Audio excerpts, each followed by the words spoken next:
Yes, please go ahead. Namaste to all of you. The way world greets when Corona attacks. I'm Vrishali Rane, Deputy Librarian at the Knowledge Resource Center, Juhu branch.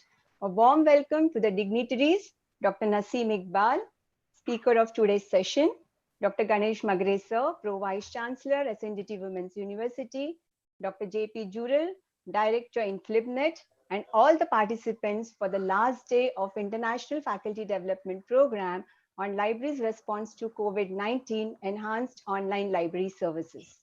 To begin with, we request all of you to rise for India's national anthem, followed by the SNDT Women's University song. Please close your audio so that there is no echo, and please stand if the video is on.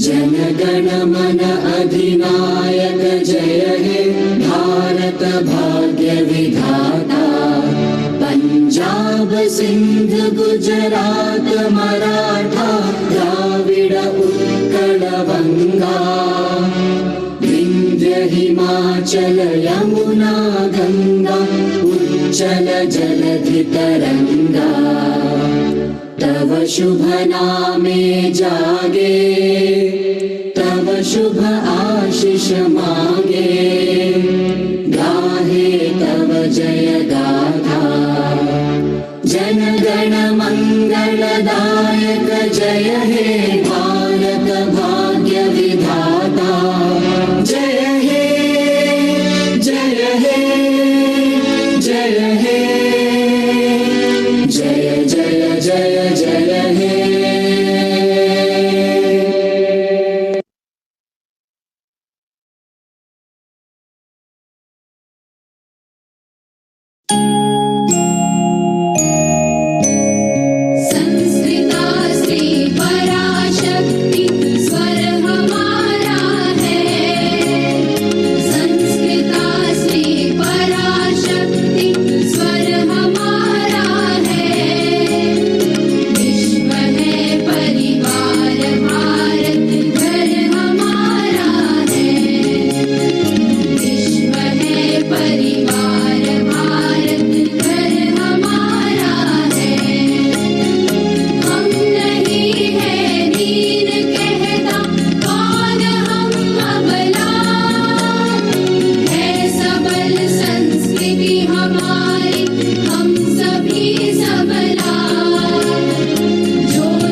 Thank you, everyone.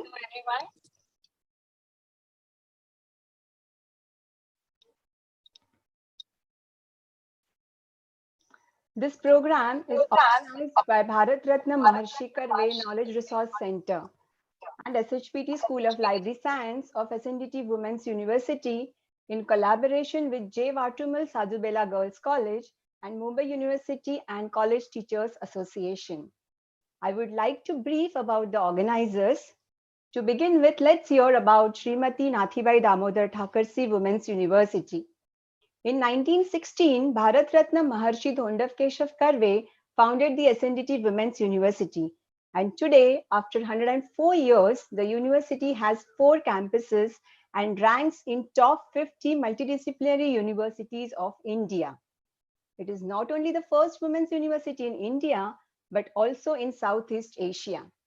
The motto of the university is Sanskrita Sri Parashakti, which means an enlightened woman is a source of infinite strength. Now let's hear about the Knowledge Resource Center. Bharat Ratna Maharshi Karve Knowledge Resource Center of the university is committed to support teaching, learning, and research with the help of more than 4 lakh resources it has in all the formats. Knowledge Resource Center has come a long way in providing access to its in-house resources through OPAC. It subscribed and opened resources through a discovery platform and also has access to InflibNet online resources besides the facility provided by InflibNet like the plagiarism check software and Shodh Ganga, a reservoir of Indian theses, where SNDT University is also contributing their doctoral dissertations. In COVID-19 situation, Knowledge Resource Center is as active as ever. It has taken up several online database training programs for the teachers and students. Knowledge Resource Center is facilitating teaching, research, and studies by helping with online services like info alerts, searching and providing access to articles and electronic books, executing plagiarism checks, and preparing subject-specific pathfinders for ready reference. Now let's hear about the Library Science Department of the university, which is named as SHPT School of Library Science. Currently, it offers integrated master's program and doctoral program in library and information science. Students here are trained to work in any type of library as it has integrated the latest trend along with the ICT components in its LIS curriculum. In COVID-19 scenario, the school is using Moodle, Zoom, email, WhatsApp, and other digital tools to conduct lectures and to connect every day with students. The second partner in our international FDP is J. Vatumal Sadhubela Girls College, which is a Sindhi minority college which started in 1994 and is affiliated to the University of Mumbai. The college offers UG and PG courses in commerce and management. The students have achieved academic excellence in a short span of time and have proved themselves in academic field, sports, and cultural activities. The third partner in this IFDP is Mukta. Let's hear about Mukta from Dr. Meenakshi Madam. Thank you, ma'am. Thank you very much. Very good morning. On behalf of Mukta, I welcome all the dignitaries and participants. Mukta is registered association and is affiliated to ABRSM. The main mantra of Mukta is Rashtra ke hit mein Shiksha, Shiksha ke hit mein Shikshak, Shikshak ke hit mein Samaj. On this line, the association since its inception has started taking keen interest in teachers' well-being. A massive awareness drive was conducted throughout Mumbai University affiliated colleges under the leadership of Dr. Shekhar Chandatre as a president and Dr. Namdev Mandge as general secretary. Now, under the leadership of Dr. Vaibhav Naravde as a president and Professor Subhas Thakole as general secretary, lots of initiative has been taken for teachers' well-being. Education cell and teachers grievance cell are created and are functioning for the support to teachers. During pandemic, lots of activities are taken up by Mukta. Immediately after lockdown, the team has decided to organize webinars for teachers. Since 4th April, 12 webinars are conducted on innovative topics and more than 2,000 teachers of more than 100 University of India and abroad have participate into the webinars. After that, Mukta team has decided to help colleges and university to hold the seminars by providing the technical support. As an outcome, several colleges and universities are organizing webinars in association with Mukta. We are all gathered for such a collaboration with SNDT University and its affiliated college. Thank you. Thank you, and please take over the charge. Thank you, Meenakshi ma'am. Now to introduce our speaker for today, Dr. Naseem Iqbal, who is a record management specialist at Australian Public Service, Canberra, Australia. He's an accomplished record and information management professional with over 12 years experience working in the corporate, public and academic sectors in Australia. His area of specialty include record and information management, EDRMS administration, content management, information discovery, retention and disposal, archiving and liaison with vendors. His expertise lies in providing a reliable, effective and quality service to stakeholders, and with his advanced level of system administrator skills, he is better positioned to manage and administer information and content. Since 2000, he began his career where he has always held key positions in different capacities and as an information and record management officer. Besides several papers to his credit, he has also successfully completed several major training programs. Today, he is going to speak on record management. As we all know that keeping record is important for any office, organization, or even at home. Without record, one cannot hold power. The historian, the archivist will get lost without record. And yes, record create democratic accountability. Though it seems so difficult, Dr. Naseem Iqbal feels that record management is not rocket science. And that's his topic for today's session. Dr. Naseem Iqbal, sir, we welcome you and over to you.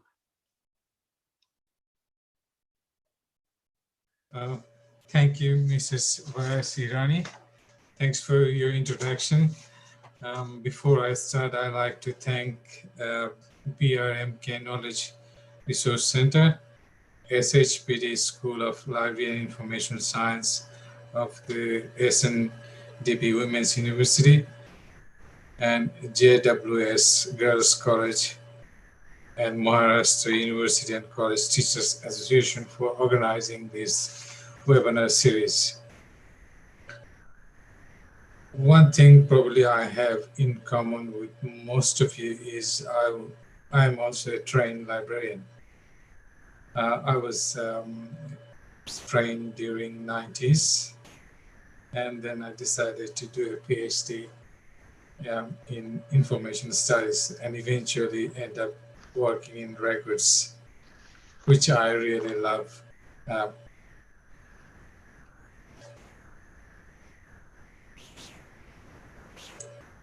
So before we start, what is a record? Even though there are many academic definition of records, to me, records is an item you received as part of your business. Either you received it or you produced it. And it has many formats, so it can be in paper form, it can be in an electronic format, it can be in other media.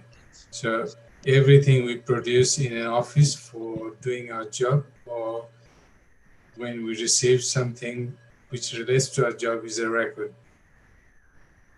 And records management has a very long history. Probably the records managers are one of the first few societal groups, and they're getting back to 15th century BC. And the records manager was highly regarded at that time. Their positions were just after the king and the chief priest. So their position was third in line. And it was so prestigious because of the knowledge and education they had used to hold, that one of the old king, whose name is King of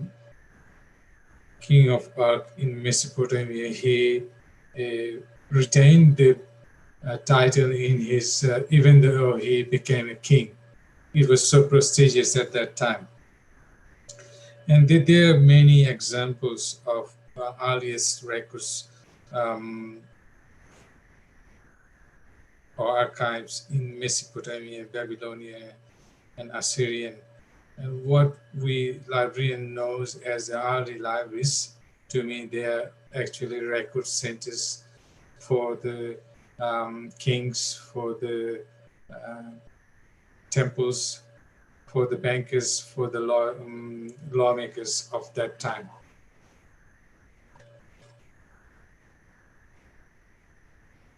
And they were, because at that time there was not many educated people, they were being very highly paid. And there was an example in 2200 BC where a records manager was making 5 times more than the chief of police of.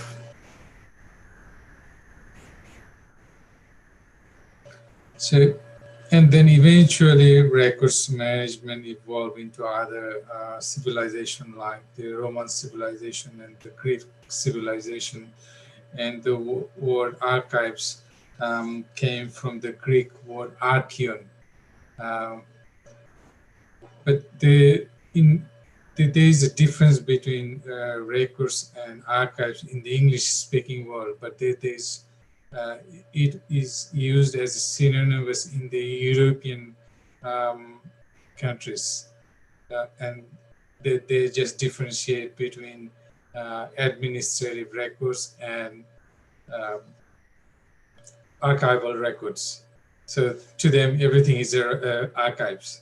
There's no difference. But in English-speaking country, when we create a record and when we use it, we name it records. And after the active life of the records, if we think it is a vital record, then it becomes an archival item or it becomes an archive.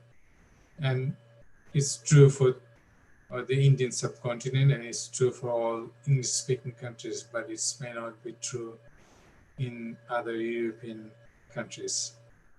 I was checking what are the earliest examples of record keeping in Indian subcontinent, and I have found that the Arthashastra of Katila is the earliest example of Indian subcontinent. And we probably know all, we probably all know who is Kautilya and his imperial code of governance at that time. And during the Muslim Middle Ages, the Muslims ruler India used to have record repositories. They used to have many record repositories depending on the type or subject of the records. Akbarnama gives us an description of how Akbar had established a records office in 1574 on the advice of Abul Fuzal. And there is examples in Aini Akbari about how to manage records. So even though we started records management in English sense in 1891, we're not far from the Europeans managing our own records. So what is a records management? So to me, whatever we use to maintain and manage complete and reliable evidence of business transaction is records management. That you may find many academic examples of records management, especially the ISO 15489, which is records management standard accepted by most countries, and it works as a Bible for records management in many countries. So why do we use records management? So there are many benefits of you having a records management program in your organization. Like, it is useful for decision making, and it supports in any court case when there is a litigation between two parties. It supports the delivery of service quickly, because if you have a previous record, you can create or update a new record based on your previous records. And there is legislative and statutory requirements in many English-speaking countries, including India, Bangladesh, Pakistan, wherever you live. There is a requirement to keep your records, whether it's your personal record or it's your official record, and it also reduces the risk of litigation. And most of all, it keeps the corporate memory. So that to me, that's a very big advantage of having a proper records management program. And it also helps research and development. So if we can just point out three major benefits, one will be accountability, and the second will be governance, and the third one will be the corporate memory. So these will be the three main benefits I will choose. So how do we create records, whether it is electronic or paper? How do we start? So we start, we create an information asset, whether it's a document or it's a report or it's an email. So we create, and then we disseminate it. So we use it, we reuse it until there is no value of reusing it. Then we retain it because of the legislative requirements. We have to retain the record. And then at certain point of time, we may decide that this record is in a paper, and the paper is in the warehouse, and we don't want to spend money on the warehouse bill, so we will digitize the paper and then save it permanently, or we'll destroy the rest of the paper which we don't need, and then preserve a small amount of the record. So that's just a simple life cycle of record. So why we maintain records? If we work in an organization, we all work under some act or legislation, whether it's a university act or whether it's a public service act. By the way, I work for the Australian Public Service Commission, and because I'm not officially representing my organization, I'm not using any official designation today. So there is some governance requirement why we keep information. So when we say information, it is not just records, it's every information, it's every data.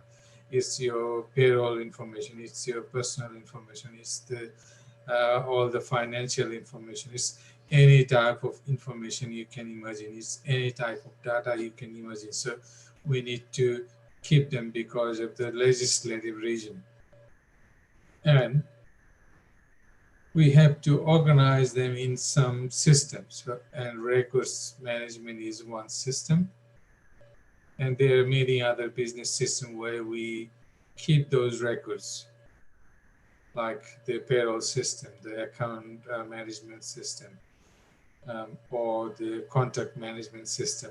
So we have to organize the information in different systems. There is no one system which is capable of keeping every single information in one space. That's why in current environment, we have to use many different systems to manage our information and data and records. So when we have information in different systems, because of the privacy and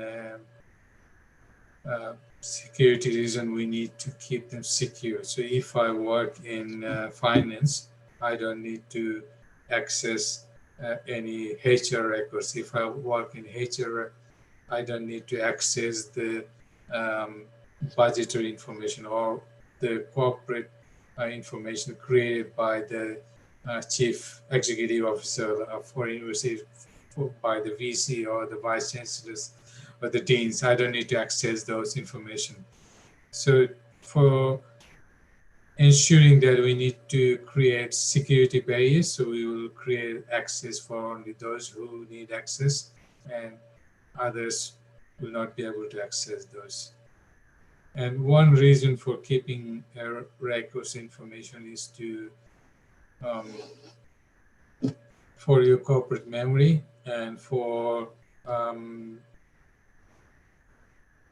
sharing with others, sharing with your colleagues, and it's an asset for the organization.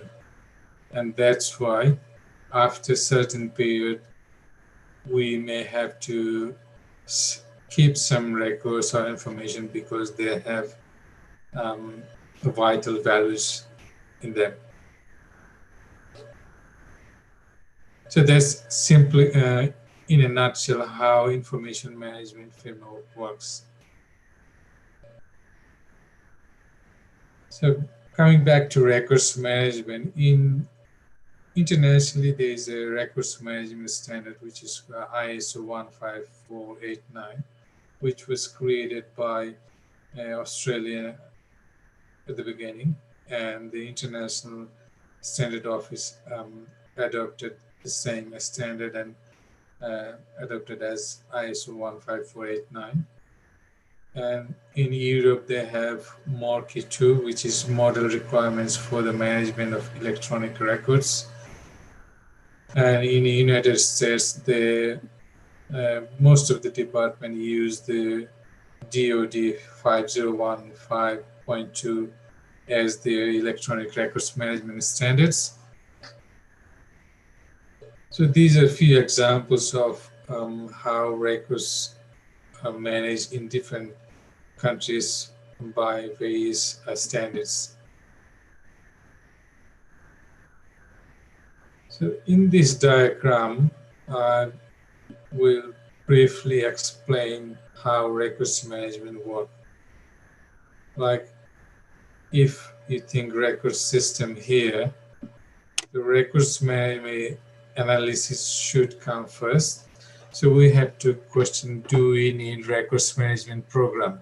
So when you say, do we need records management program, the Indian Public Records Act was probably published in 1997. And every organization has their own act if it is a public organization. So the university may have an act or legislation before it was established. And you have the Privacy Act, you have the FOI Act, you have the Financial Transaction Act. There are many acts which dictates how we should manage our records in an organization. I'm sure it's true for India. It's true for any English-speaking country. So then if we think that, yes, we need a records management program, but then the next step would be to create a business classification scheme. The business classification scheme is something similar to the book classification, where we divide the subjects into different classes. In business classification scheme for records, we divide functions of an institution into 10, 15, 20 categories. So there'll be 10 functions. So the examples of functions could be financial management, examples of functions could be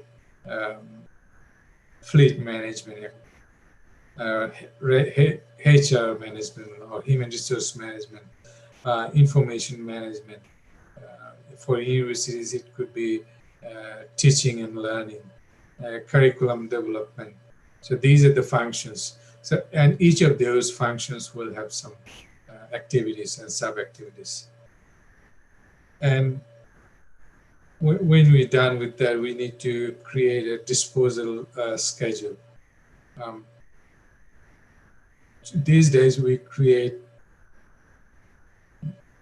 terabytes of records every year, and most of us, because of the technological advancements, work on computers, and so we type email, we send emails, we create reports, we make decisions via different computer systems. And if we want to keep all those information, it will become a burden. And it is not necessary. It is not necessary to keep all your invoices, the account payable and account receivable invoices. That's why you need to create a disposal schedule. So the special schedules tell us how long we need to create a certain record. So if it's a personal file, we can create it for 75 years. Or we can create it, keep it for 100 years. Most of the countries adopted that it will keep the personal file for 75 years, or after the person left the organization, they will wait 7 years and destroy the personal file. So it creates the rules how long we have to create records. So for a financial document, especially for invoices, 7 years is enough. So that most of the files will be destroyed after 7 years. And so once we've done that, we need to create some business rules. Who are responsible for creating records?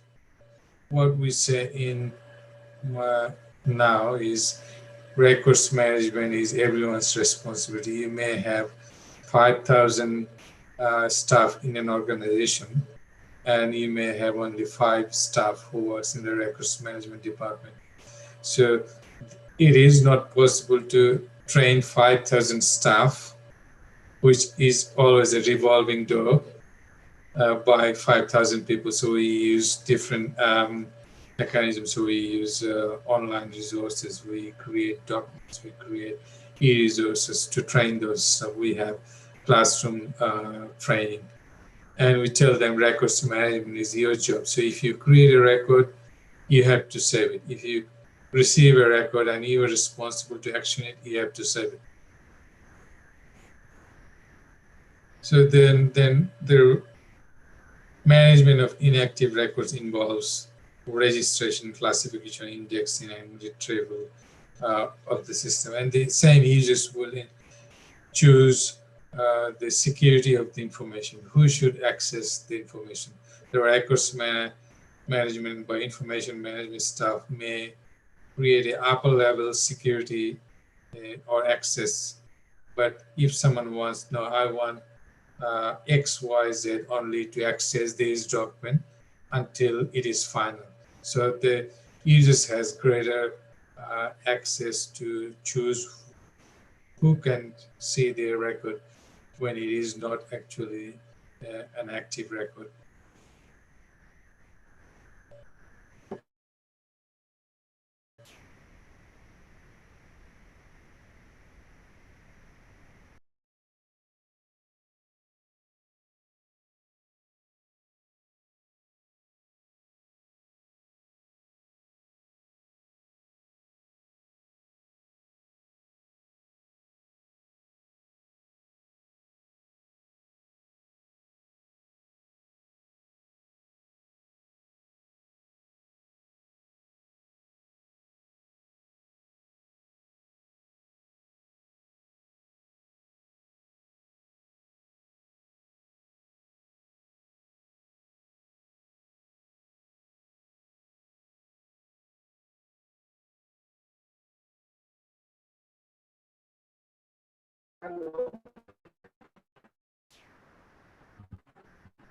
Sandeep sir.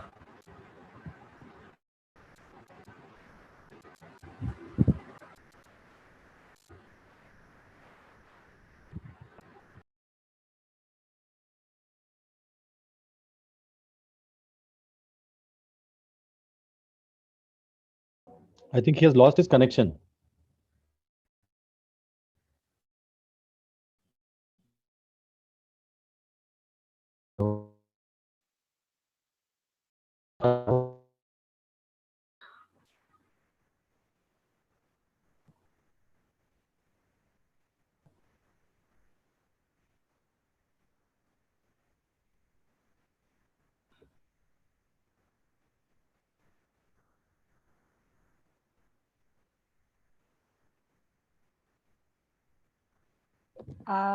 I think Dr. Nasim Iqbal has lost his connection.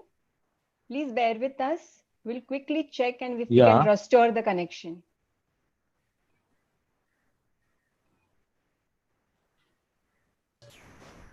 He has joined again. Oh, sorry for the disturbance. Yeah. So please continue. Okay, I'm just sharing my screen again.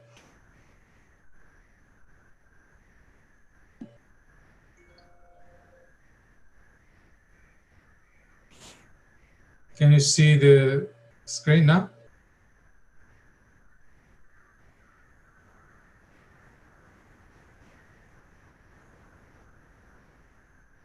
No, sir. No, not yet. Yes, yes. Now we can see. Yes, sir. You go ahead now. Okay.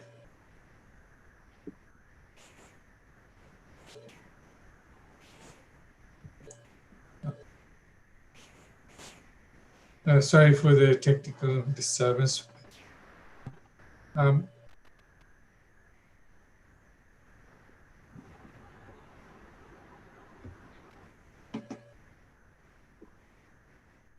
And then it comes to managing the inactive records. So when we say, no, I think I'm on the wrong slide. Sorry, I'll stop sharing and go into the right slide.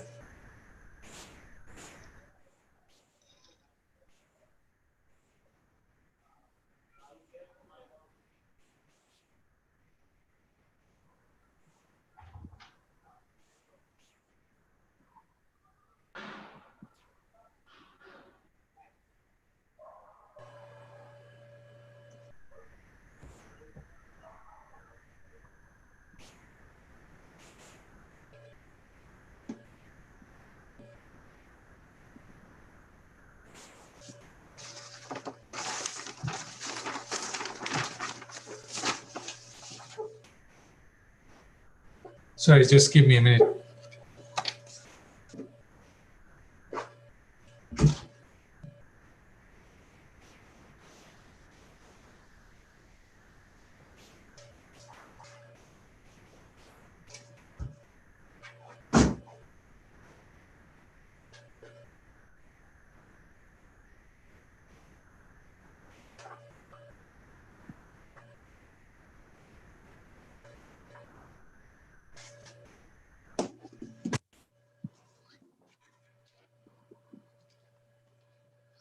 There is only one side left.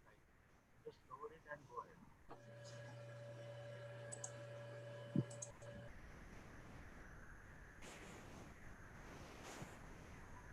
Oh, can you hear me again? Yes, sir. Go ahead. Yeah, and you can see the slideshow? Yeah. Okay.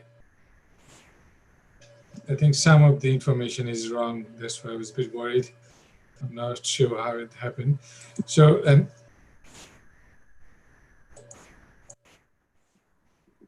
then it comes to how we manage the records when they're not used anymore.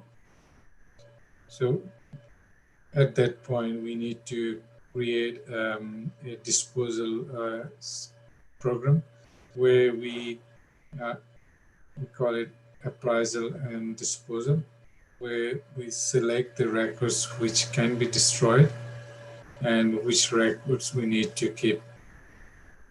And that is our vital records program, where we identify the vital records and keep them for a certain period, sometime forever. So like if you think about the diary of the Vice Chancellor, that should be kept forever. If you think about the results of students of a university, they should be kept forever. And if you think about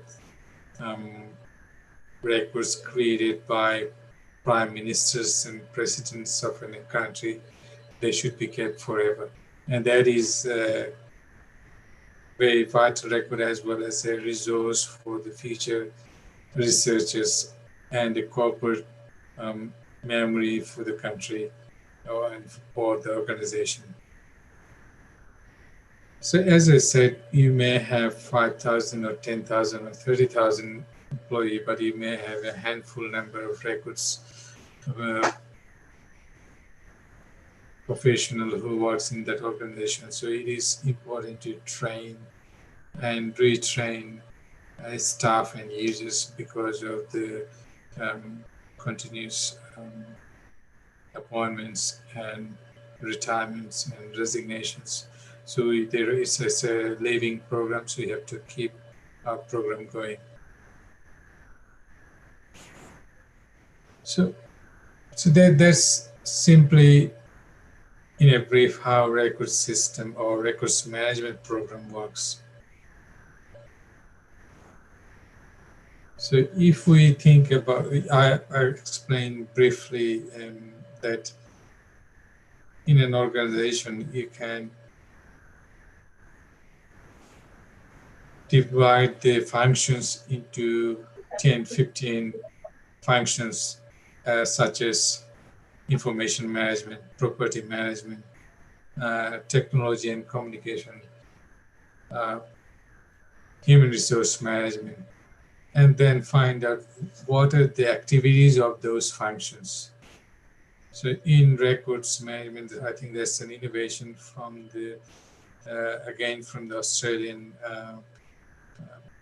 colleagues. I think it's from the New South Wales State Archive. They created a keyword AAA program where they classify the records into functions, activities, and then topic and subtopic. So if you think about examples, say, for library, it'll be information management, acquisition, interlibrary loans, and then you may have the particular subtopic, say, or you can have, say, a university name or college name, and then you can add the date. So that's how we organize records. So it can be in, so when we use this theory, we apply that in a record system. So currently we use HPCM, which is HP Content Management System, or OpenText Content Server, or Objective, where we apply the same theory, where the first functions and activities may be locked, or even sometime up to topic may be locked by the records professionals, and users only create subtopic and add new records. And whenever they create new records, sometimes there's an automatic suggestion of how long they have to keep the record. So the retention period is automatically selected. And sometimes they can choose this from available options. And they can also choose the security of the record. So until they keep using, it is not a record, so it's a living document. When it is final, they can make it a record. And once they make it a record, is become read only, so no one can alter any record. And whenever someone wants to, if I want to, I can go and check who accessed that information, who copied that information, who print that information. So basically an audit log for every record. And because there is an audit log, no one can alter either an ongoing document or a record when it is finalized. If he is authorized, he can edit a document, but once it becomes a record, no one is allowed to touch a record. So I don't want to go any further. I like to thank again the organizers for organizing the event and give me the opportunity to talk, and I'm ready for answering any questions you have. I'm sure that I may not explain records management 100%. It is not possible in a short presentation, but I'm happy to answer your queries. Yes, sir. Thank you very much. Could you please stop sharing your screen now? Yep. Yeah, thank you very much. I feel it was an informative coverage on record management. I shall take a few questions Sorry, so just give me 2 more minutes. The reason I chose this was very different, and I forgot that. During this COVID-19 situation, every library is doing special projects. Yes. So like if you check New South Wales State Library, they are collecting memories, how people are coping with this COVID-19, how they're dining, how they're working out, how they're communicating with their parents and grandparents, or how the kids are doing online teaching, how they're doing physical exercise during this pandemic period. So I like to challenge my colleagues in India to manage your information based on the records management theories, and you'll be benefited from that. Like if I go back 20 years, I cannot access my WordPerfect document. Because it is not possible. No programs support WordPerfect. You get garbage when you try to open a WordPerfect document. So if we do not think today, we will end up same situation 20 years later. And it is same for the organization. We are using computer or information technology. We're using different systems. We're creating records. But sometimes it is hard to differentiate which is the latest version, which is the authentic version. So if you use a record system, you always see the latest version. And there's no other way to find which is the authentic version. Otherwise, you end up saving 10 versions of the same document with version 1, version 2, version 3, up to 10. But what if you have to create a document or save a document every day? Then you have version 400. So I like to challenge everyone to start thinking how we should manage information during this age, and how should we add our personal information. So that's it. Yeah. Thank you. As you rightly said, if we manage it properly, then it is really not a rocket science. Yep. And what we also know that these days executives spend 20% of their time looking for the information. So if we have managed our information well, we save our 20% time. So there are many questions that have come up from the participants, and we have to also start our valedictory session. So I'll take quickly few of them, which I can see it right away and feel are important. I hope you answer rest of them maybe by email later on. Okay. So if you send me an email with all the questions, I will try to answer. Yes, maybe few I'll take up right away. Yeah. Okay. Okay, there is one from Dr. Vishal Gaikwad. He is from Dr. D.Y. Patil, Arts, Commerce and Science College, Pune. He's saying, are there any problems while managing paper and electronic records in the same environment? No, there's no problem. So the only problem with paper these days is, especially if you, I think it's true for Bombay as well.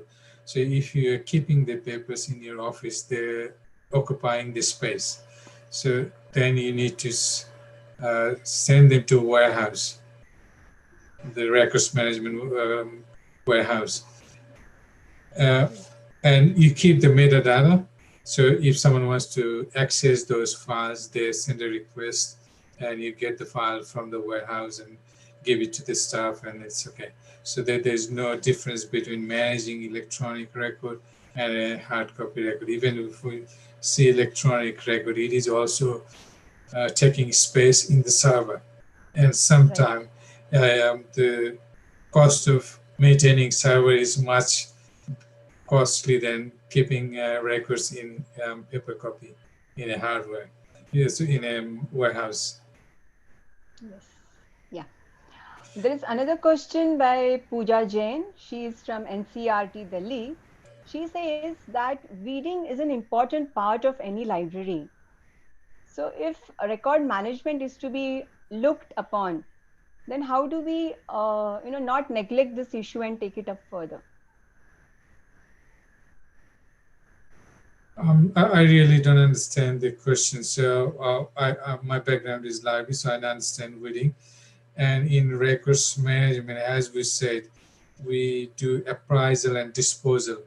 And that's when we decide whether we're keeping a record or we're destroying them.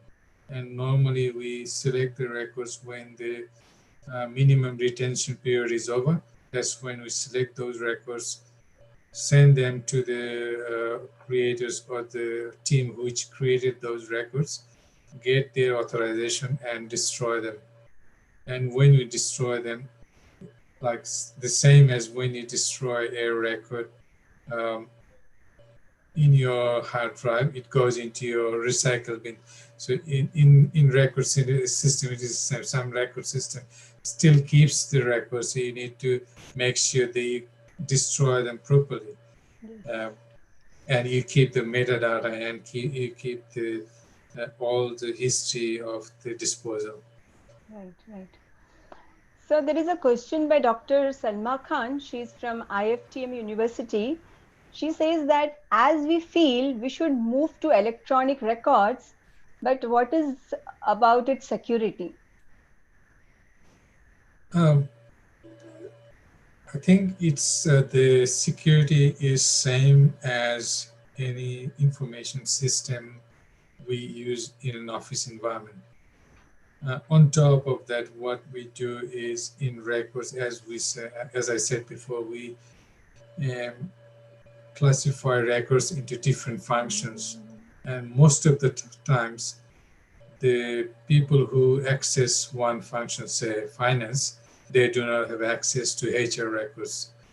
So, and most of the people do not have access to the executive records, like for example, if you think about the decision of the vice chancellor, most of the teachers and the employees shouldn't have access to those records because they're secret and confidential.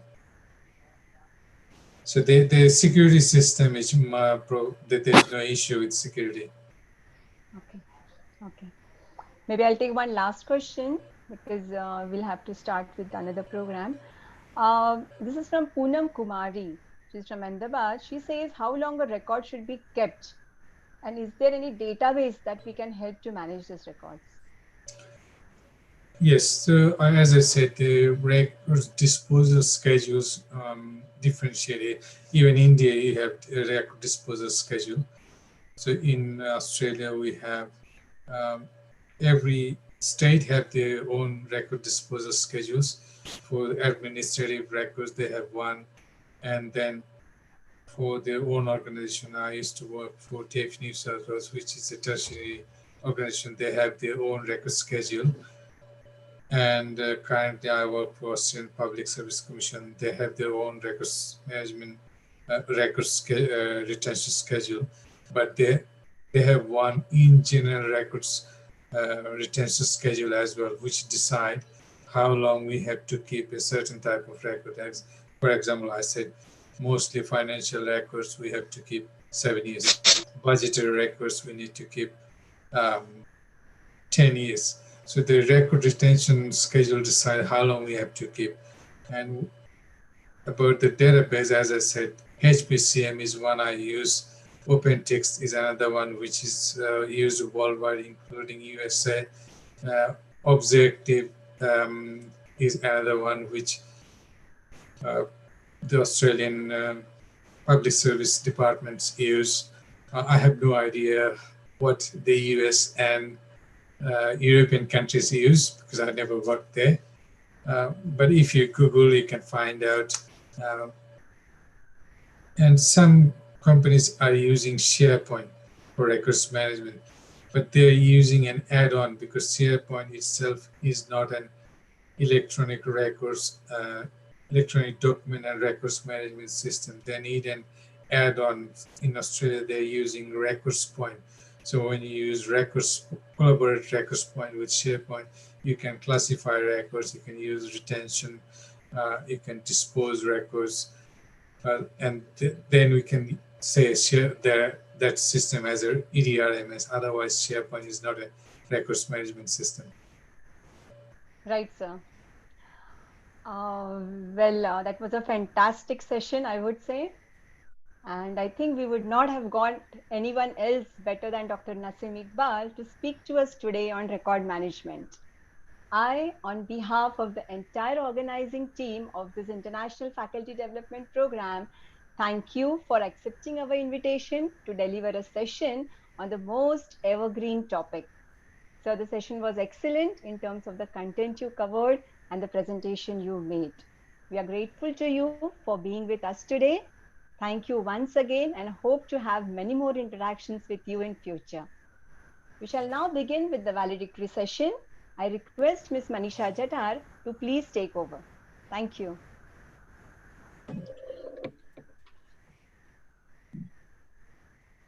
Yes, madam. Thank you very much. Very good afternoon to one and all.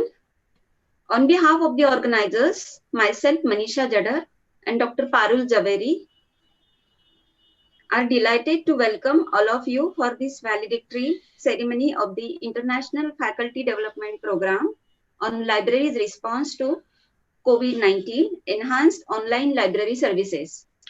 For this valedictory ceremony, we have Professor J.P. Singh Zorel, Director, InfilipNet Center, as our Honorable Chief Guest, Dr. Vishnu Magre, Pro Vice Chancellor, SNDT Women's University, as President for this function, Dr. Muhammad Mezbah ul Islam, Dr. Nasim Iqbal, Dr. Zakir Hussain. A warm welcome to all of you. Now I request Dr. Durga Murari to present the report of this International Faculty Development Program.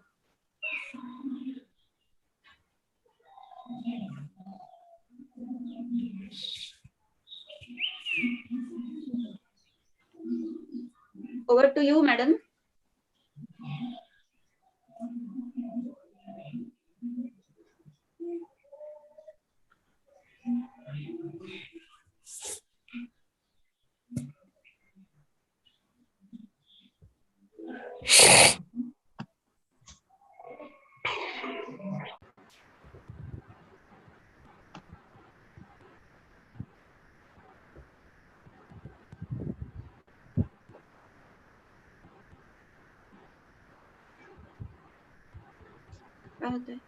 I think she is not audible. Durga ma'am, your voice is not audible.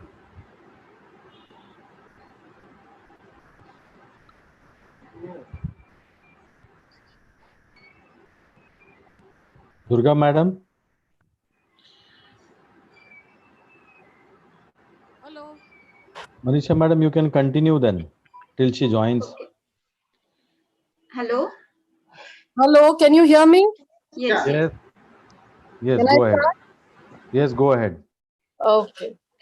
Good afternoon. For the past 7 days, from 12th to 18th May 2020, the Ascendity Women's University's Bharat Ratna Maharishi Karve Knowledge Resource Center and the SHPT School of Library Science, in association with J. Vatimal Sadhubela Girls College and Mumbai University and College Teachers Association, have successfully conducted the International Faculty Development Program on libraries' response to COVID-19, enhanced online library services. The program was conducted on a Zoom online platform and also made live on YouTube. A very good response was received from the LIS professionals all around the globe, and there were more than 2,300 registrations. The first day's inaugural session was presided over by Professor Shashikala Vanzari, Vice Chancellor, SNDT Women's University. Madam talked about the role of libraries in higher education. She also elaborated about Dr. S.R. Ranganathan's 5 laws of library science and how they can be constantly reinterpreted with the changing times. Madam Vice Chancellor's words set the tone for this seminar and inspired us even more to make this a success. Our first day speaker, Dr. Kalpana Shankar, was from the University of Dublin in Ireland.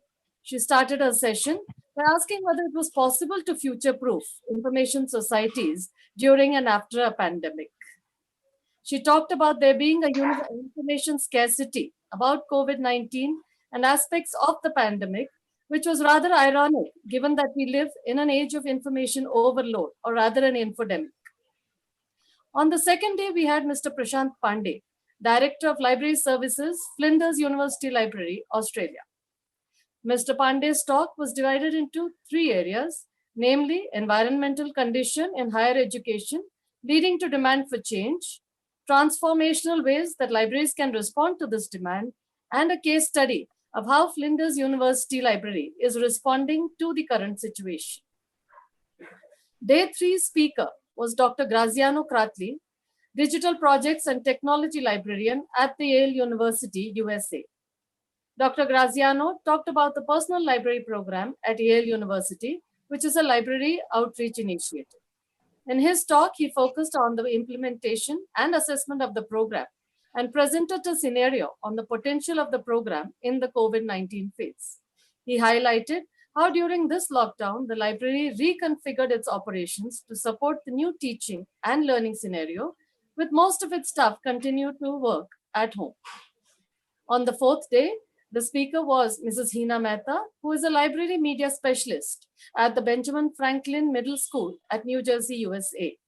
She gave an overview of her school library and elaborated on some interesting tasks that she had initiated, such as a book club, makerspace, and robotics, and Girls Who Code. She spoke about how the library support is offered during the COVID crisis through online classroom platform, emails, chats, and online meetings. She also spoke of her contribution towards the community in the form of face shields prepared by using makerspaces in the library. I'm very proud to mention here that Ms. Mehta is an alumna of the SHPT School of Library Science. On day 5, we had 2 speakers, Dr. Mohammad Misbah ul Islam, Professor, Department of the Information Science and Library Management at University of Dhaka, Bangladesh, and Mr. Kishore Ingle from TCS, Pune.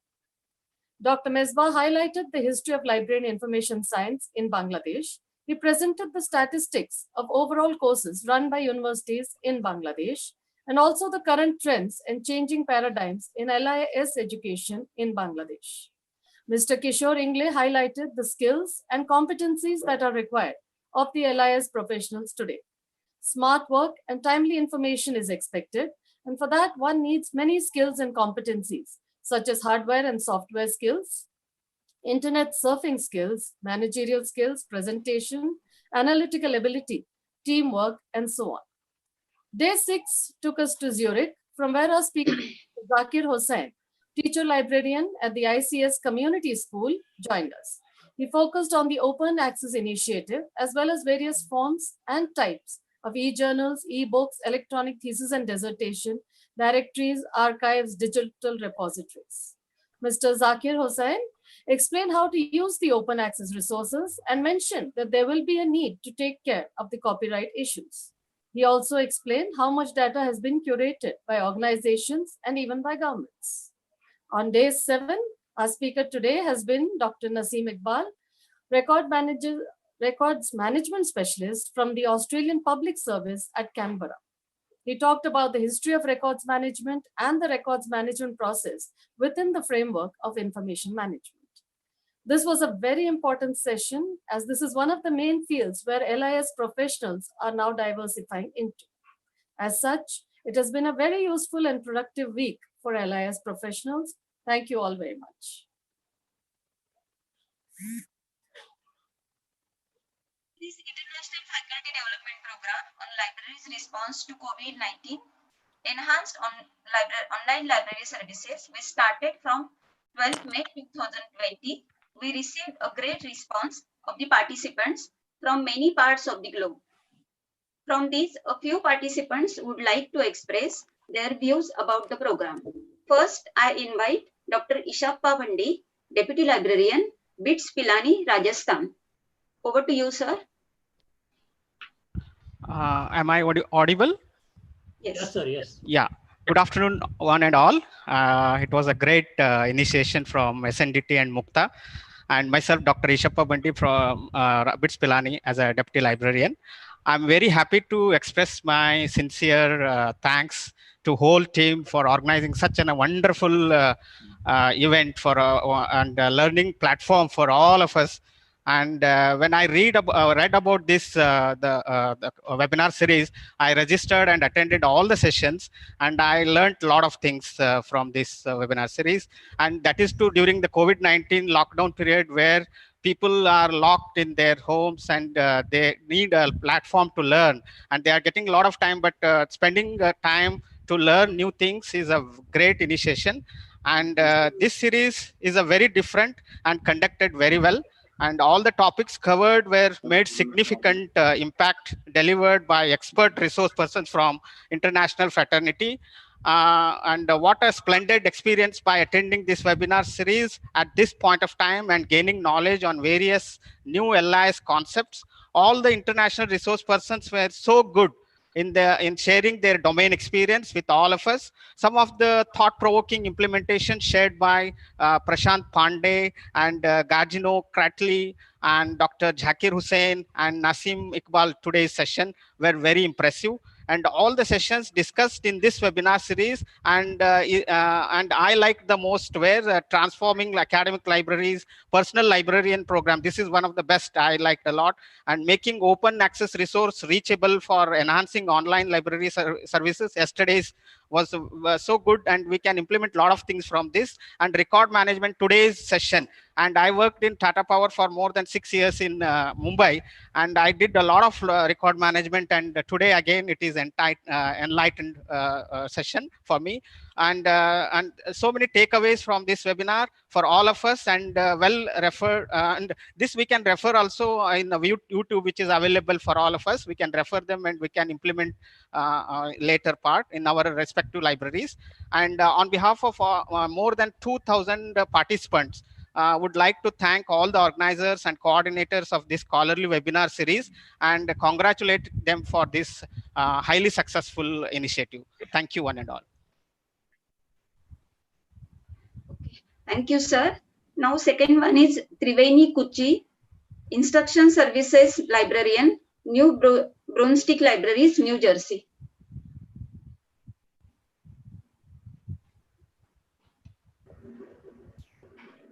Hello, can you hear me? Yes.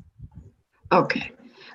It's my honor and distinct pleasure to say a few valedictory words at the conclusion of this International Faculty Development Program. It is around 3 a.m. in New Jersey, so please forgive me for any errors or my voice. Kudos to all the participants for being so patient and listening in online, which is a skill by itself. To the Q&A moderators who had to balance between the different questions, the FTP organizers, SNDT Women's University, Sadhguru Girls College, and Mukta for successfully coming together online for creating such a fabulous program. It was complicated for me because this is 3 a.m., so the time difference is quite substantial, but it was exciting to be part of this. And I wanted to get a sense of what it means to be online and listen in and be engaged with at times that are not your usual work hours, right? So that was exciting for me, just to experience it. And what better to do that than, with this kind of a program. I was very excited to become part of it. The program organizer, the setup and the string of speakers that you organized across school, colleges, and university libraries was very interesting because it gives you insights that I'm mostly in an academic library and I go to academic library professional conferences and those kind of spaces, so I don't get to listen to everything else. So it was very exciting to listen to the teacher librarian talk, the one on open access resources and open educator resources that the speaker shared. And of course, the records management as well that we heard today. As was mentioned, I was thinking of Dr. Ranganathan's 5 laws also along during this COVID-19 time that we're living in. And, just thinking about them, like resources are meant to be used by users. And now we're nearly online in a digital form. Our responsibilities and obligation of libraries and librarians as curators and collectors of digital information. What is our responsibility and obligation to our users, right? There's equity and egalitarian issues. How are we handling that online? And efficiency of access. How convenient do we make access to information? And how much can we reduce the digital chaos experienced by users? And what one of our first speakers mentioned, Shankar, was about the trend towards not taking into account expertise or specific. The trend towards questioning expertise was very interesting for me. And I thought that defines a lot of how higher education is being devalued to some extent now. So these are our changing times, and change is constant, and libraries and librarians continue to morph and adjust to the needs of our users. We're always trying to be fresh and trying to be on always. So now with this digital environment, this is going to be our reality. We will always be on, and if we touch the button, we're on, and our users can access us at times that are not necessarily set in a daily pattern. So some of the keywords we heard throughout this week from our speakers continue to point out the important mission of the Library and Information Service to serve, enhance, and empower our users. And one of the speakers talked about skills, and that was very interesting, to be competent, timely, and use our skills to care for our users, and also plan for how to reduce the digital chaos that exists today and will continue to exist because of how the world creates information and stores information. So I hope this program and future ones that follow will be curated and archived in some way. Perhaps the sponsors can help in creating a portal for the IFDP so that each program and its related materials, PPTs, Q&As, comments are archived in one place online. I know that with the YouTube, the program is available, but in keeping them together would help create a great educational corpus for upcoming library information science professionals, while also providing data and opportunities for research and analysis. So IFDP is setting a very important path, according to me, for the continuous engagement and growth of the LIS professionals, from which not only just professionals in India benefit, but also across South Asia and the globe, as myself. Congratulations, everyone, for such a successful program. My best wishes to your endeavors in the future. Enjoy the mango season. Stay well. Thank you. Next one is Rita Amelia, librarian, Lanka and Kuning University, Indonesia.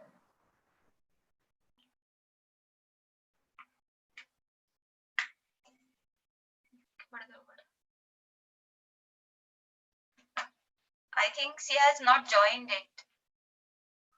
Is there? Rita Amelia is there?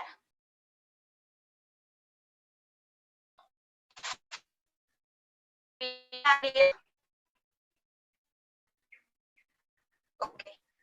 Thank you all of you for your valuable remarks. Now, Director of the SNDT Knowledge and Director of the program, Dr. Subhash Chavan, to give his inputs about this International Faculty Development Program. Over to you, sir. Thank you, Manisha.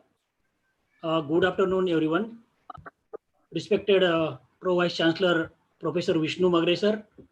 Today's chief guest, Professor J.P. Singh Jorwal, Director of Implement Center, Gandhinagar, Dr. Nasib Iqbal, Mukta's President, Dr. Narwade, sir, General Secretary Subhash Athole, Dr. Suvarna Rawal, Madam, Dr. Meenakshi, Madam, Professor Mejbaha, Mr. Zakir Hussain, Principal Mali, sir, Dr. Sandeep Bhavsar, Triveni Kuchi, and Ishappa Bandi, and everyone present here from all over the world.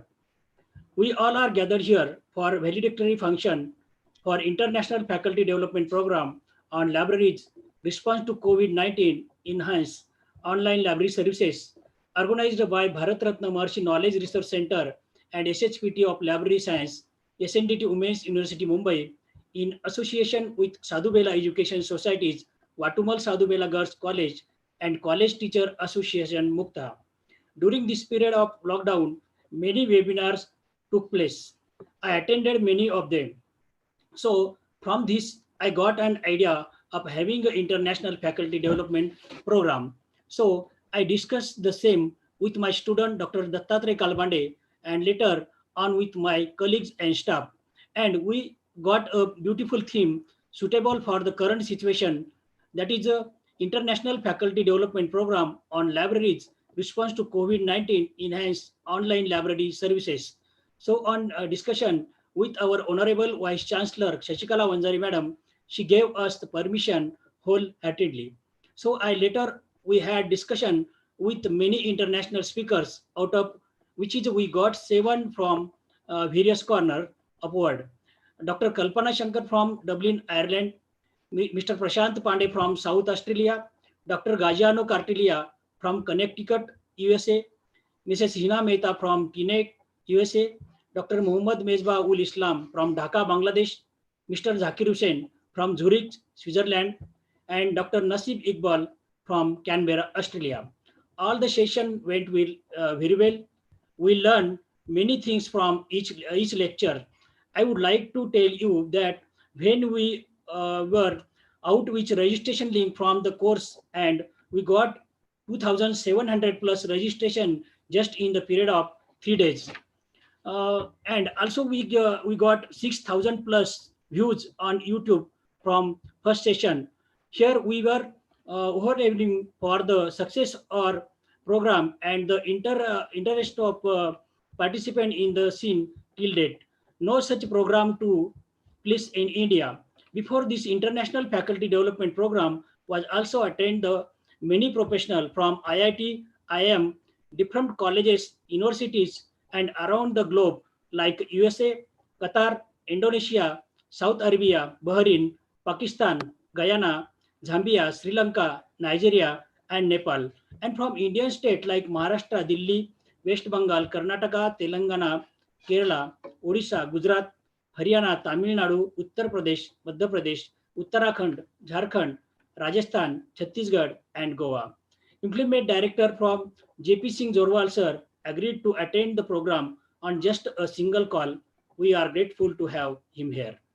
For making this program a successful one, I would like to thank Mukta from technical support, Dr. Mali sir, and special thank to all my staff for making this successful event. And thank you everyone for your support. Thank you. Thank you, sir. Now to introduce our chief guest for today's valedictory function, Professor J.P. Singh Zorel, Director, IncludeNet Center. Professor Zorel has more than 32 years of vast experience in teaching and research. His areas of interest are sample surveys, reliability theory, statistical inference, and operations research. He has served at various positions in different universities such as Jammu University, Dr. Y.S. Parmar University of Horticulture and Forestry, Punjab University, etc. Professor Zorel has supervised 21 PhD and MPhil students and has 90 plus research papers published in refereed and peer-reviewed journals. Sir is life member of various academic bodies, societies, and on reviewer editorial board of journals of international reputes. Professor Zorel has successfully organized many international and national conferences and visited various countries of academic pursuits. I request Professor Zorel to kindly express his thoughts. Over to you, sir.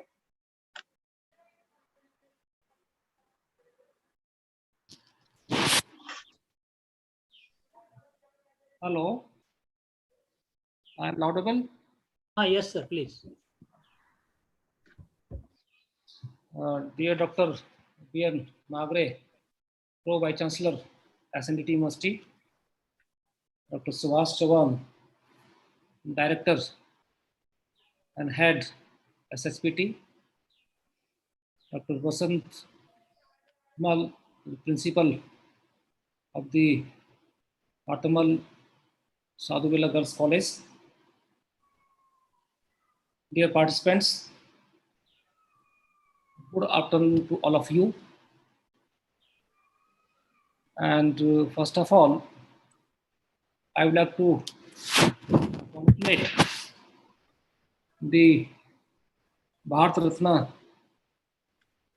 Mercy Carbon Knowledge Resource Center and SHPT School of Library Science, SNDT Women University, Mumbai, organizing this 1 week online international faculty development program for librarians on the topic the library response to COVID-19 enhanced online library services. That is in collaboration with the J. Patumal Sadhubela Girls College and Mumbai University and College Teachers Association. I'm happy to note that in this 1 week program, large number of gathering across the globe has been participated, and also I'm happy to hear that just Dr. Chauhan shared that a good number of speakers also invited from different parts of the globe, and it is a good thing that during the COVID-19 that such type of programs organized by the SNDT University. As you know, generally, if I say, I can say that in our country, during I think last 6 to 7 years, government was trying its best to enhance the online education system in India, but somehow on the part of the universities, maybe few university has taken the lead in imparting or going through the mode of the online education, maybe partially, but they have placed some system in their organizations. But most of the institutions, they were just watching or waiting for doing such things. But during this COVID-19, everything, a whole scenario have been changed to provide the technical or the online education. Even today, we cannot say that what will happen after July or August, this turmoil may go up to 2 or 3 years more, and there is fear in the public also then what to do about the education sector, because education sector is one of the premier sector for any country. So we cannot wait for such a long time. We have to somewhere start with the online mode of education. And in all these things, the government has, again, that is the, I think, last few years, whether it is the ODL mode, that is distance mode, or the last year the government has also allowed some of the universities go for the that complete that is the online degree awarding courses through online mode. And yesterday also our finance minister announced that there is some schemes for the online courses that can be offered by the top 100 universities under that is NIRF ranking framework. Now, in these all that the sectors, whether it is the offline or whether it is the online or whether on any mode, whether it is the higher education or it is primary education or secondary education or for research education, in my opinion, that the library science professionals have to play a major role in providing the whether the contents or the study material or the literatures or the journals or the books, whatever material is possible to provide to the students as well as to the faculty members.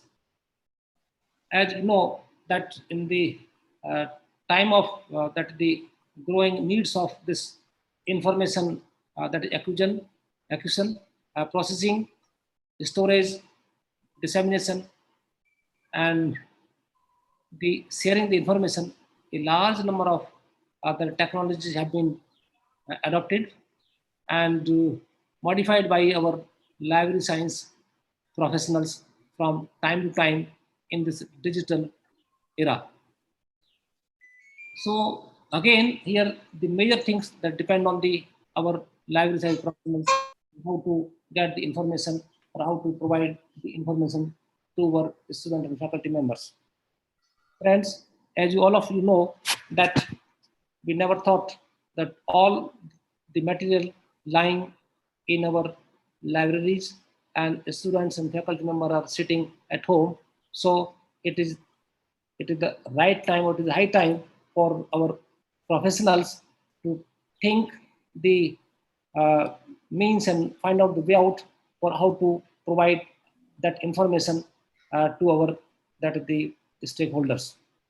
Now, whether it is in terms of that by providing the, if you have that your institutional repository, or you have that is your own some e-contents or that the e-books available in your libraries, or where that is the interlinking the that is the libraries systems, that is the by way of that the having say some sharing the information, maybe some book that available in our library or some notes may be available in our system that can be shared to other institutions. And at the same time here, there is one more thing. Nowadays, I personally feel that I have seen in the media nowadays many of the webinars are being organized by the our professionals for during this COVID-19 to motivate and impart education.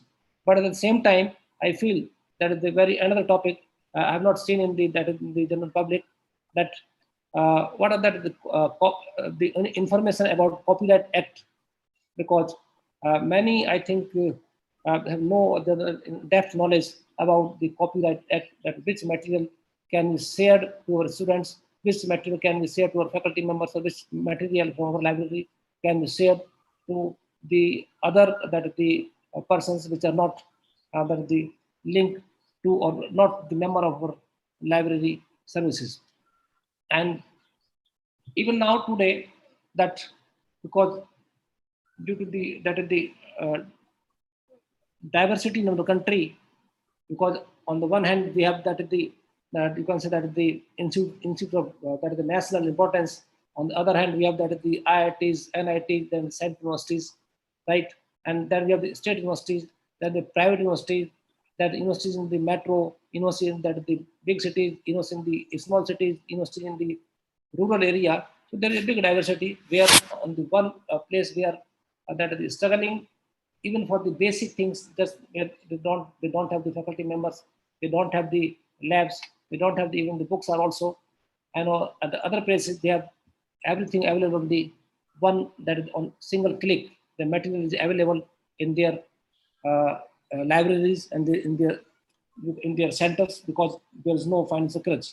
So at the same time, we have to again that is think over to that is the to go for the automation of the whether the small libraries that is the that they are in the colleges or schools lying the rural and the backward areas. So we have to go for their automation process also, so that there can also we can provide the online, and that is the better teaching online, that is the teaching materials and other things are also there. So in all these things, in my personal opinion, I believe that the library science professionals have to play a major role. Without all of you, it will be difficult for the country or an university to provide the material to the stakeholders. As you are all of you are from library science background, as you just mentioned, I'm a man from from statistics. So because I have been in the university system last, I think, 35 years in the active role as a teacher, and spent 8 years as a student also. So I can say I have around 43 years experience in the university and the colleges. So I also know what are the roles of the library science professionals. And only thing that they have to that is the sincerely adopt all the technologies that is available, and also at the same time they trained the younger colleagues, and also because I'm not I'm saying, but I feel that is the persons in the that they are in the age of their that is they have crossed 55, they're in the active service. So we have to also train them, because they are not say so that is the IT savvy. So it is our duty also to ask them, to motivate them, to train them for all these things, because libraries are meant not only for the collections or distributing the books or issuing the books, because all of you know that there is a famous quote by Professor David David Lanks, and the quote is like that: that the bad libraries build collections, good libraries build services, great libraries build communities. So we have to think beyond the that is the collection and distribution of the books. We have to that is the we have to connect with the society, whether it is public library, whether it is the that the your school or college library. We have to work in tandem, so that our stakeholders, means our student community, can be benefited from all these things. And whatever the information available at such place where that is the in Mumbai or in Delhi, in some good institutions, that can also be shared with our students that is residing in some small cities or rural areas. So it is that is this SNDT University has taken a good lead by organizing this, that is the 1 week faculty development program, especially for the library science, that is the professionals, and they have good got an opportunity to listen the good experts throughout the globe.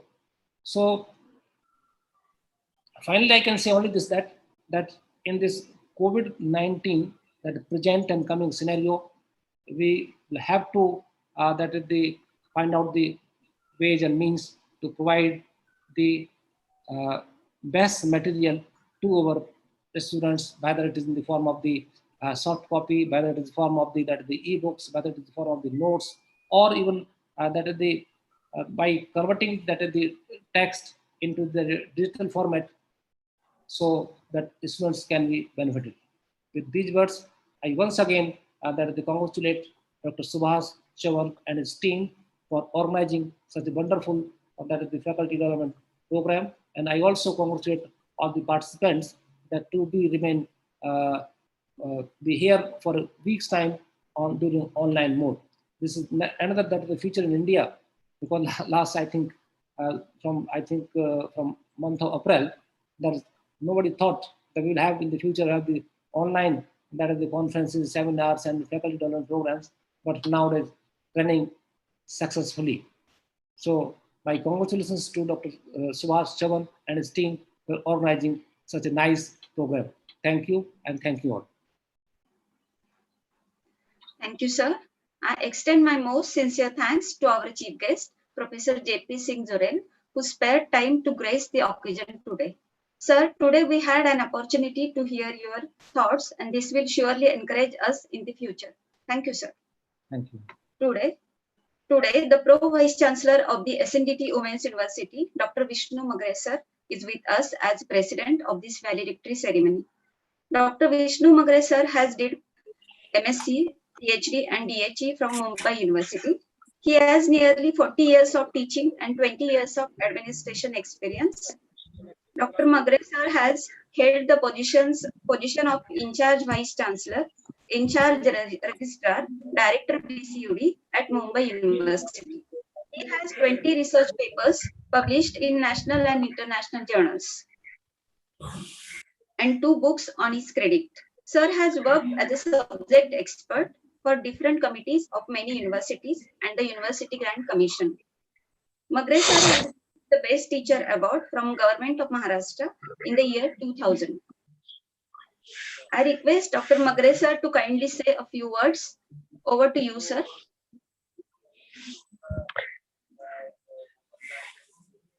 Namaskar. Namaskar. Am I audible? Yes, sir. Yes, sir. Yes, sir. You please continue, sir. I have got an opportunity to witness the last proceedings of this conference. After listening to them, I was very much overwhelmed. Overwhelmed from one particular reason, that we are doing this exercise during the period of lockdown. And to this particular conference has got the same context, that is COVID-19. And we have named it, we have taken it up under the program of faculty development. When all the developmental activities have come to standstill, we are very optimistic, hopeful, and saying that even the life has come to the standstill, the life in the library science has not come to the standstill. Our life is continuously going on. Our developmental activities are continuously going on. And therefore, there is no deterrence as far as this COVID-19 is concerned. What I precisely understood from this is that this intellectual exercise has been continued since long 5 days. Perhaps traditionally, we may not have been in contact with each other, facing face to face. But then what I got, what I came to know from the participants and those who have reflected on this 5 days program, they have all attended it for long 5 days. When Madam Kuchis reflected on and saying that listening online is a skill in itself. And during this period, all of you rather, could have used that particular skill and kept you very vital and live for all these 5 days.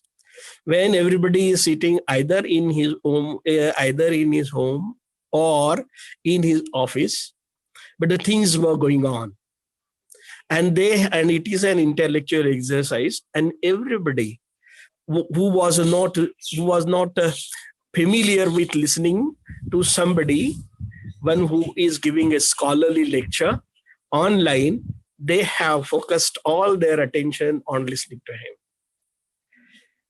Perhaps that could have not been achieved when we would have been there present and facing each other face to face. Here, you are independent, thinking over what that speaker is speaking. And therefore, the kind of the responses that I could listen, they were all very intellectual. I could find that the intellectual reflections were very, they have had the insight of a great magnitude and depth. To me, it occurs that it is a great success of this intellectual exercise.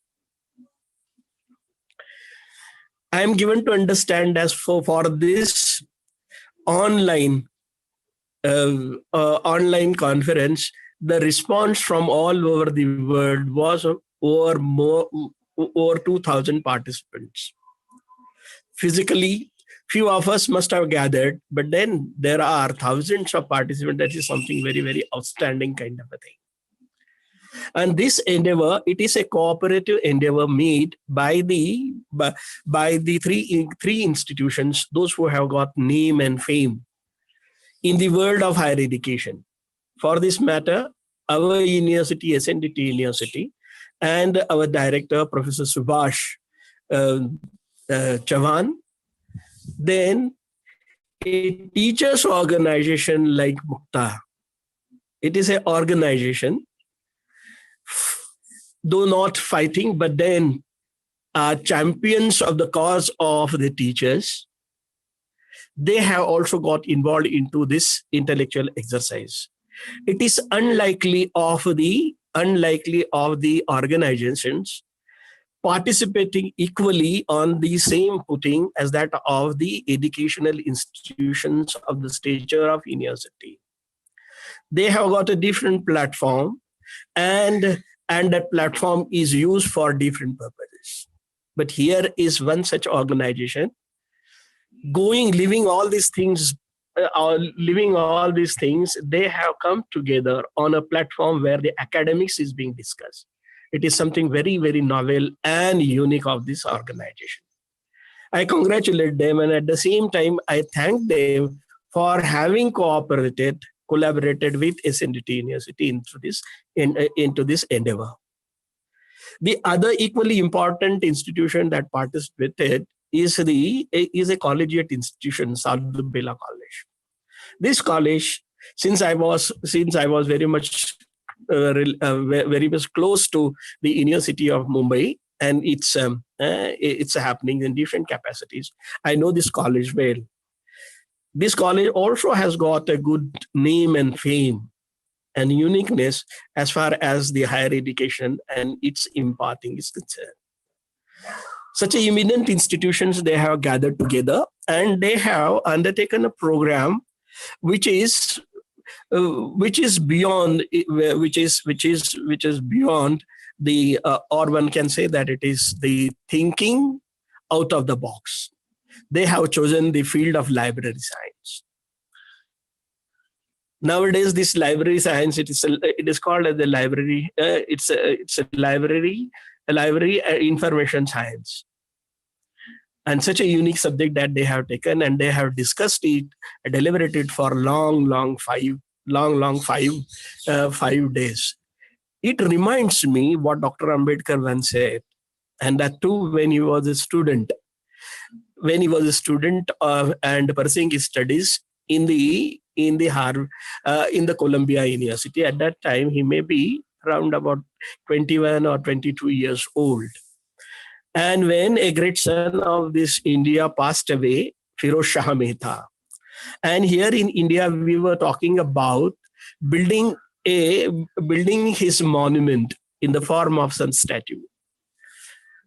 And when Dr. Ambedkar came to know this very idea of such a great scholar being construed into just a mere statue, he wrote a letter to Times of India, and he said that a great tribute to be paid to such a scholarly person would be to have a library in his name, and not to have the statue.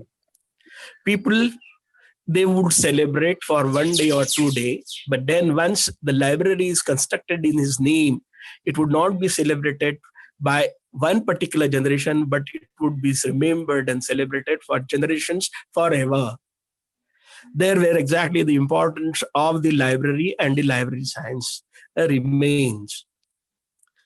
I was very much very cleanly listening to Professor Singh, and there he said, COVID-like situations, they may come and go, but the importance of the library science vis-a-vis knowledge would not be wiped out. And therefore, you would remain, the LIS professional, they would remain relevant, whatever happens in the world, but then your relevance, your pertinence, and your importance would not be wiped out. This is a momentary phase that has come in the life of us, but then for a library, it is altogether a different kind of a life. And therefore, he said that though in our country we have undertaken online teaching, it has not bloomed it far. But then this very idea, had this COVID not come, perhaps this idea of seeing the people online could have not been seen, and we have not enjoyed it. You people have made it happen. You have gathered the people from all over the world. Had this COVID not come, you have put this difficulty and converted into an opportunity. That gives me a great pleasure, and for which I would like to congratulate you. This is a kind of an intellectual feast that you have provided. I have had an opportunity to listen to the two participants. One was Professor Kuchi, and other was one who spoke from Pillani. And both of them, in essence, what said like this: there were so many things to take away home. Normally, such kind of reflections, they are not being seen. And they said that for all these five days, we have enjoyed it like anything. And there is lot to be taken home. This is a kind of an inner feeling. This is the kind of saying from the heart and not from the head. The head enjoyed it, and it has gone into the heart, and it is heart which was speaking it out. And that gave me, that amused me to a lot. Normally, the experience of intellectual exercise don't allow anyone to speak like this, because you don't feel like getting tired. Here the people are not tired. They were listening, and at the same time they were inwardly reflected onto it. They were really thinking about it. And this is a kind of an introspection. This is, I have not learned so far. But then now somebody has given it to me. Now this is the things which is to be learned. You have traversed, you have taken up the topics, right from documentation to storing of a knowledge and disseminating it to the different nooks and corners of the world. And there where exactly your professionalism lies. So even if world comes to a standstill, but then there are only two things which can be kept alive, and they remain alive. And that is, one is the field of knowledge, and another one is the dreaming. Man dreams. The life could have been come to a standstill, but the dreaming of a man has not come to an end. It has not halted. It has not taken a pause. It continues. And it would continue so long the human race is there on the earth. And so is true about the knowledge. It is said about the knowledge is something, knowledge is a manifestation of a truth. And somebody has defined the truth. And this definition of the truth is the thing which is far from the truth and away from the reality. And the knowledge seeker tries to find out the knowledge between these two extremes. And this is a this job is that of a life-dwelling job. People, they end up with their lives, but still then they could not reach to what they want to get. such a vast kind of a thing. And you are those professionals who are bestowed with the responsibility, and you have happily accepted it, that it is to be stored. It is to be stored for future generations. You have to find out the ways. If the man is failing, then who else would be doing the job of disseminating it? And Dr. Singh precisely said, it is the technology. You are also working on, you are all working on it. You have heard different facets of it. When human endeavors and physical, doing the things physically, they come to a halt, the technology takes it over. You are doing it. You have become the masters into it. And that is the reason why the science is, now it is called as a science. It is information and technology science too. And the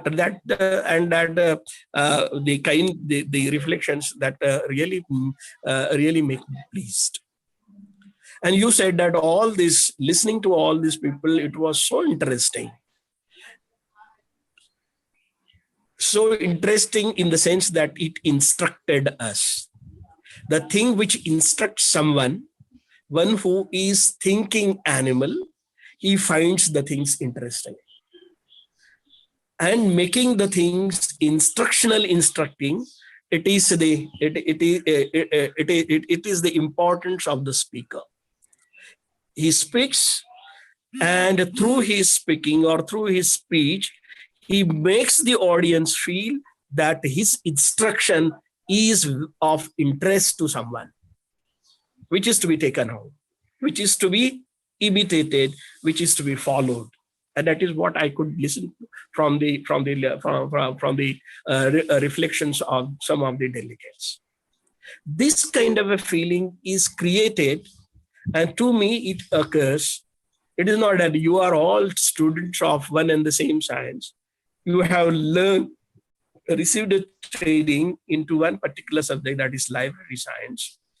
At one particular point, you are all at same plane. However, there are some people, those who have crossed that plane where you were all where you were on the same platform, and they have developed a mastery over it. And these people, after listening to them, you have formed an opinion, or it has impressed you to such an extent that there was something to be taken home, something to be learned, and something to be practiced. To me, it occurs, that is the skill of a speaker who makes the things which are difficult, who makes the things which is simple out of a very, very difficult stuff. And it is nicely being expressed by one thinker. He was an English critic, and his name was Johnson. And he was analyzing and critiquing the poems of a poet who was a renowned poet world over, and the poet was Keats. He said his style was scholastic, but then one who read his poems, one forgets that he is really reading something which is of a scholarly nature. Normally, the things which are of a scholarly nature, a thinking person normally finds it difficult to understand, to grasp. But while when one reads the poems of Keats, one feels there is a scholarship, but at the same time, you don't find any difficulty in understanding it. And people they find that it is not difficult, though the scholarly element is being seen, for one simple reason, that it is popular. The things which are known to the rest of the world, but the ordinary people can't capture it, which is being captured by a scholarly person. He puts it in such a form that a person who listens to it, he finds that it is scholarly, but at the same time, it is very much popular, known to me. The second important element that he said about is, and that is very much true about the speakers, those who make an impression on the audience, that they are there is something to take home. And the second, and that element, that characteristic feature is one should make the things they are familiar. Unless a speaker succeeds in what he is talking is unfamiliar to, it is familiar to his audience, he can't become a successful speaker. So therefore, the things which he says, they appear very serious, very grave, which have to be taken very seriously. But then the audience feels the serious things have been told, grave things have been told, but then to me, it appears it is not that serious. It is very much familiar. I could do it.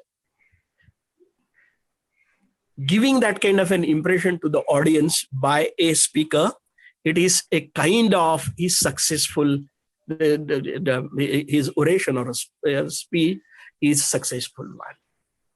Second and thirdly, the kind of a language that the speaker uses.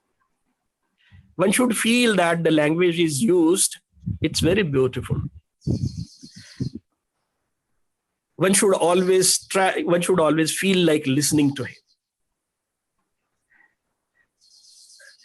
And to this particular aspect, it is called as one has to be very gross in saying something. And at the same time, putting that grossly things in a very, very beautiful manner. I am very much sure those who have spoke on this particular occasion you must have seen all these three elements in their speech. The speeches were scholastic, but at the same time, they were popular. They were grave, but at the same time, they were very much familiar to the audience. And thirdly, they must have been gross, but they were very beautiful and elegant. Had these elements not found by the spectators, they could have not reflected like this, that there is something to take home. We have learned quite a lot, the things which were not known. And while referring to this kind of a feeling, somebody made a mention of father of Indian library science, Ranganathan. He was one who coined it out, who carved it out. The things could have been very difficult, but then he put it across in such a beautiful and simple manner that a person who is new to it is also was of the opinion that I could do it. This I could understand from you all, because I wish I have had an opportunity to listen to you for all these 5 days, but then I could not have it. But then I have got an opportunity to listen to you all in the form of an essence. And that essence is very much, that essence is of a great worth to me and also to you all. I think that you must have all benefited out of it. If you feel that you are benefited, I think that what else could be called as a success of this particular webinar? It is a grand success. COVID changed the world, but then I could not imagine that it would change the world to such a great magnitude where the people can't recognize each other. When I saw Professor Subhash Chavan, I could not recognize him. It is the effect of a COVID. His persona was completely changed. I suppose that he must have tonsured his hairs and the beard, but then that change. This is the kind of an impact that COVID has made. You should take it in a lighter vein. And this is what exactly the COVID has done. But COVID could not do one thing. That is the COVID can't stop the activities which are related to the knowledge stop. The activities which are mental in nature, intellectual in nature, the COVID could not stop it. COVID could not stop the man from dreaming. This particular seminar has proved it. Let it come. Let the COVID create the kind of a disturbance that it wants, but then we are those fraternity belong to the field of a knowledge would not be deterring from this disturbance of COVID. And we here, though distantly, we could meet everyone from all over the world in a different manner, which technology has provided and benefited us. Seeing everyone distantly, to me, it appears to be a very, very grand success. I would like to put on record my sincere thanks to the organizers. I also appreciate the kind of an efforts that you have all made in order to make this conference very, very successful kind of a conference. With this, I would like to take your leave. Take care, stay safe, and be happy. God bless you all. Thank you very much. Thank you, sir, for your encouraging words. Now, I request Dr. Parul Zaveri to propose vote of thanks. Over to you, Parul.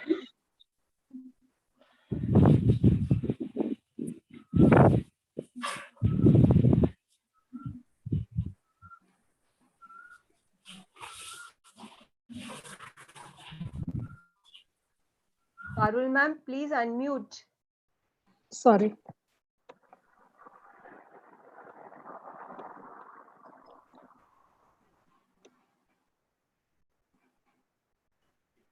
It's untold. Can you hear? Yes. Good afternoon, everyone. I, Dr. Parul Zaveri, Associate Professor, SHPT School of Life. Please unmute. Sorry. 1 second. Go ahead now. I don't know why it is happening. I'll just try again. Can you hear? Yeah, you are audible, madam. Please continue. Yeah. I, Dr. Parul Zaveri, Associate Professor, SHPT School of Library Science, take this opportunity to propose vote of thanks to each and everyone for the 7 days International Faculty Development Program on libraries' response to COVID-19, enhanced online library services organized from 12th to 18th May 2020. This program is organized by SNTT Women's Universities, Bharat Ratna Maharshi Karve Knowledge Resource Center, SHPT School of Library Science, in association with J. Vatumal Sadhuvela Girls College and Mumbai University College Teachers Association. A sincere and heartfelt thanks to our Vice Chancellor, Professor Sashikala Vanzari Madam. When we briefed her about the IFDP, she immediately approved and gave her valuable suggestions. She inaugurated the program on 12th and motivated all of us through delivering presidential address. Thank you, Madam, for providing all the support required for this program. Our special thanks to Professor Vishnu Magre, Pro Vice Chancellor, SNDT Women's University. Sir, it is always delight to listen to your inspirational and innovative thoughts. I am sure his valedictory address today has prompted all of us to think in a new direction. Thank you very much, sir.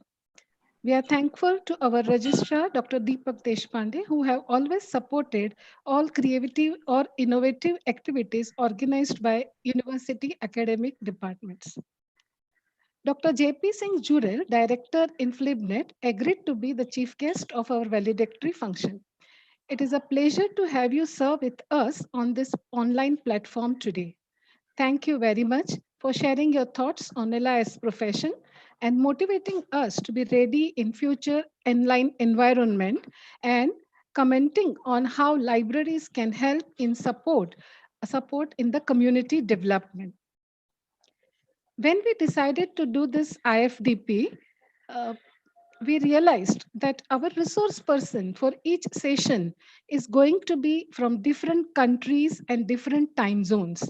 We had Dr. Kalpana Shankar from Ireland, Mr. Prashant Pandey and Dr. Naseem Iqbal from Australia, Dr. Graziano Cretali and Mrs. Hina Mehta from USA, Dr. Muhammad Misbah Al-Islam from Bangladesh, Dr. Zakir Hussain from Switzerland, and Mr. Kishore Ingle from India.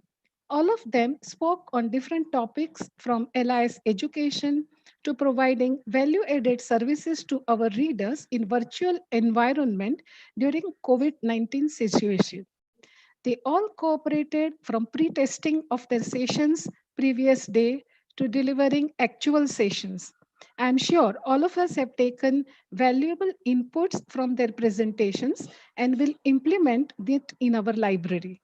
I extend my hearty thanks to all our speakers for gracing the IFTP program and sharing their innovative work and ideas during different sessions. This program would not have been possible without our IFTP directors, Dr. Subhash Chauhan and Dr. Vasant Mali. On the very first day, Dr. Chauhan had rightly said to organize such a large level program with thousands of participants in Mumbai is very difficult due to accommodation problems. Sir, it is you who were pushing force behind this and that yes, we can do it. I'm happy to say that with his support and guidance and his faith in the organizing committee has made this IFDP successful.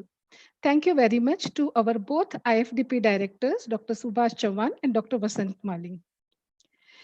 Without appropriate technology support, we would not have been able to organize this program. Our sincere thanks to whole team of Mumbai University College Teachers Association, especially Dr. Vaibhav Naravade sir, President of Mukta, and Dr. Subhas Athavle, Secretary of Mukta, Dr. Shuvarna and Dr. Meenakshi, who were there throughout the program to put each session on live stream in time. We never had any problems with bandwidth and live streaming as well as recording of each session, which is now available on their YouTube channel. Thank you, Mukta, for providing technology support. We are thankful to all our esteemed experts on our advisory board who have been supporting our program from the beginning to the end. As all of you are aware, an event like this cannot happen overnight. The wheels started rolling back a week ago. This program would not have gone smoothly without the sincere efforts of the organizing committee. Each one of us have worked hard on various aspects of the program to make it successful. Our special thanks to Dr. Perrine Marolia for guiding us throughout the program. Our sincere thanks to Dr. Durga Murari and Dr. Parul Zaveri, organizing secretaries, Dr. Jyoti Babal, Dr. Sarika Sawant, Ms. Rushali Rane, Dr. Vilas Zadav, and Dr. Dattatreya Kalbande, co-organizing secretaries, and Ms. Varsha Verma, Ms. Manisha Jadar, Ms. Jayashri Kamble, and Mr. Machindra Bangar, organizing committee members. Thank you for your actively participating in every aspects of organization of this program. There are many more who have been behind successful organization of our IFDP. A big thank you to each and everyone who have supported our program. Dr. Ishappa Bandi and Ms. Triveni Kuchi as participants has given positive feedback for the program, which also reflects the sentiment of all the participants. Thank you for sharing your valuable feedback. And I remember Ms. Kuchi had come to SHPT some years back and had also spoken to our students. So really, both of you have really given very valuable feedback. Thank you for that. Dear participants, not only from all over India, as well as international participants gave us stupendous support by registering for this IFDP. A very, very big thank you for participating and making this program interactive. It is your huge response and participation in each and every session has made this program very successful. I'm sure one day COVID-19 will end. But libraries will continue providing services not only in its physical spaces, but also in online format. This IFDP has given us new way of connecting to all of you. Let us all keep connected and keep sharing our innovative professional activities with each other. Thank you to each and everyone for making this program successful. Let us follow. Thank you to each and everyone for making this program successful. Let us follow government guidelines on COVID-19 and pray that we find solution to end this pandemic very soon. Be safe and keep others safe. Thank you to each and everyone. Before we end the session, there is one announcement for participants. As we need to tally our records, we will be sending you the certificate of participation in IFDP on your email ID given by you by 31st May. So please send any queries for certificate only after 31st May. When certificates are sent, announcement about it will be made on our Telegram channel. Thank you once again to all and have a great day. I declare the end of the 7 days IFDP program. Goodbye to all. Can I make one announcement? Yes, sir. Yes. Yeah. I would like to make one announcement that today in the evening from 4 to 5:30, Library and Information Science Research Scholars Forum in association with Mumbai University and College Teachers Association is organizing an online informative session that is changing paradigm of higher education, and it is by Dr. P.B. Vidyasagar. It will start at 4 and expected to end by 5:30. So all the participants, those who are interested, they definitely can take essence of this as well. Thank you.